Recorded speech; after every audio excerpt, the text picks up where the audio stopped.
Dans cette clé USB, des documents qui affirment que la CIA a collaboré avec les services de Kadhafi.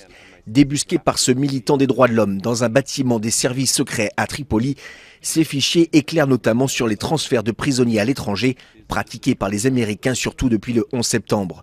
Selon ces documents, les États-Unis ont en quelque sorte sous-traité aux hommes de Kadhafi les interrogatoires musclés de supposés terroristes. Les documents font référence à l'enlèvement de celui qui est maintenant à la tête du conseil militaire à Tripoli, Abdelhakim Belhadj, qui a été enlevé, capturé avec sa femme et conduit par avion jusqu'à Tripoli pour subir un interrogatoire.